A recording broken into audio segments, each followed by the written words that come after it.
Hi friends, मैं गीता गोस्वामी आपका स्वागत करती हूँ आपके अपने चैनल इंग्विंग्स में।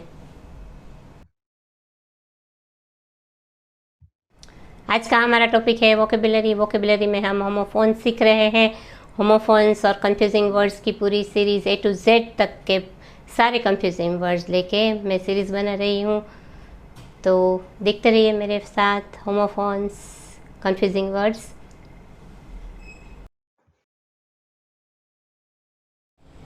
आज का हमारा पहला वर्ड है ऑलरेडी।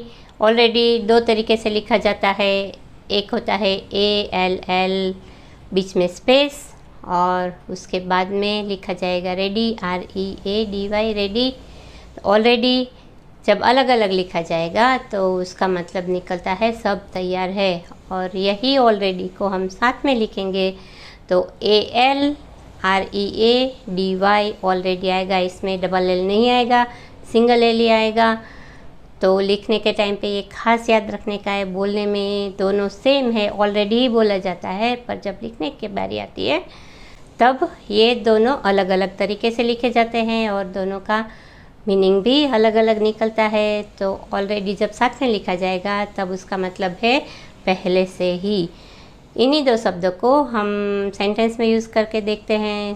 तो पहला है हमारे पास sentence, I am already to pay the bill, कि मैं बिल पे करने के लिए रेडी हूँ, तैयार हूँ। तो यहाँ पे ऑलरेडी दोनों अलग अलग लिखा जाएगा। ALL ऑल, बीच में स्पेस छोड़ा जाएगा, उसके बाद में READY रेडी लिखा जाएगा। और हमारे पास दूसरा सेंटेंस है, I have already paid the bill, कि मैंने पहले से ही बिल पे कर दिया है। तो यहाँ पे ऑलरेडी साथ में लिखा जाएगा ALREADY, ऑलरेडी साथ में लिखा जाएगा और उसका मतलब है पहले से ही। तो जब लिखने का टाइम आए तो खास ये ध्यान रखने का है कि जब दोनों साथ में लिखा जाएगा तब मीनिंग बदल जाता है, और दोनों अलग अलग लिखे जाएंगे तब भी मीनिंग बदल जाता है, और स्पेलिंग में भी एक एल कम हो जाता है। और दूसरा ऐसा ही वर्ड है ऑल राइट। ऑल राइट को हम लिखते हैं ALL ऑल, बीच में स्पेस छोड़ा जाएगा, और RIGHT राइट लिखा जाएगा। इसका मतलब है सब ठीक है, सब बराबर है, ऑल राइट। और उसी को हम राइट के पीछे अगर एस लगाएंगे तो यहाँ पे उसका बहुवचन नहीं होता है, प्लूरल नहीं होता है, उसका मीनिंग बदल जाता है। तो ALL ऑल, बीच में छोड़ा जाएगा स्पेस, उसके बाद में RIGHTS लगाया जाएगा। तो ऑल राइट्स का मतलब होता है सर्व अधिकार, सारे अधिकार, ऑल राइट्स। और अगर ऑल राइट को साथ में लिखेंगे, ALRIGHT ऑल राइट को साथ में लिखेंगे तो ये गलत होगा। ऑल राइट कभी साथ में लिखा जाता नहीं है। इसके बाकी के सारे वर्ड्स साथ में लिखे जाएंगे, पर ऑल राइट कभी साथ में नहीं लिखा जाएगा, ये गलत है, तो ये याद रखने का है। उसके आगे का शब्द लिया है ऑलवेज। तो यहाँ पे भी ALL ऑल, और बीच में स्पेस छोड़ना है, और उसके बाद में लिखना है WAYS ऑलवेज। तो उसका मतलब होता है सभी तरह से। और जो साथ में लिखा जाएगा ऑलवेज, ALWAYS, तो ऑलवेज का मतलब होता है हमेशा।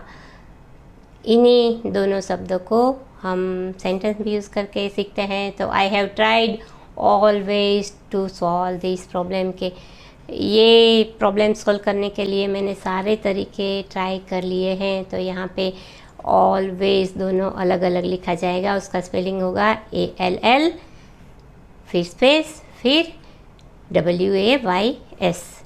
और दूसरा है सेंटेंस हमारे पास, Yogesh always arrives on time, Yogesh हमेशा ही टाइम पे आते हैं। तो यहाँ पे ऑलवेज साथ में लिखा जाएगा ALWAYS, ऑलवेज का मतलब होता है हमेशा।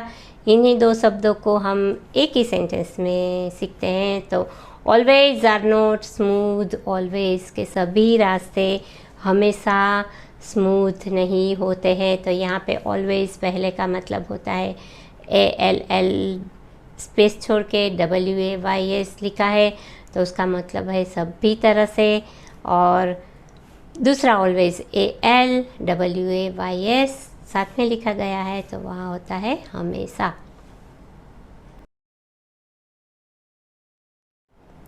ऐसा ही वर्ड है हमारे पास दूसरा ऑल टुगेदर।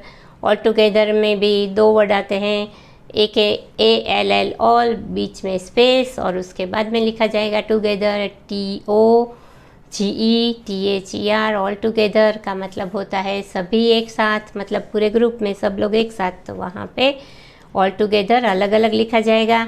और जो साथ में लिखा जाएगा उसका स्पेलिंग है ALTOGETHER। ऑल टुगेदर का मतलब होता है पूरी तरह से, कुल मिला के। तो इन्हीं दो वर्ड्स को हम सेंटेंस में यूज़ करते सीखते हैं। The family is finally all together for the holidays, कि फैमिली फाइनली सभी लोग साथ में पूरे ग्रुप में आए हॉलीडे के लिए, तो वहाँ पे ऑल टुगेदर अलग अलग लिखा जाएगा, बीच में स्पेस छोड़ के, और उसका स्पेलिंग ऑल का होगा ALL। और उसके नीचे का जो सेंटेंस है, I don't altogether agree with you, कि मैं आपके साथ पूरी तरह से सहमत नहीं हूँ, तो यहाँ पे पूरी तरह से, कुल मिला के, तो वहाँ पे लिखा जाएगा ALTOGETHER ऑल टुगेदर, यानी कि पूरी तरह से। तो ये जब लिखने की बारी आए तब ये खास ध्यान रखने का है।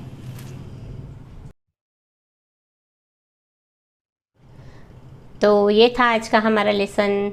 आपको कैसा लगा मुझे कमेंट करके बताइए। आपको इंग्लिश का कोई और टॉपिक सीखना है तो मुझे कमेंट करके बताइए, मैं इसका वीडियो बना के आपको दिखाने की, सिखाने की कोशिश करूँगी। लाइक कीजिए, शेयर कीजिए, सब्सक्राइब कीजिए। Thank you for watching. मिलते हैं नेक्स्ट वीडियो में। Bye bye.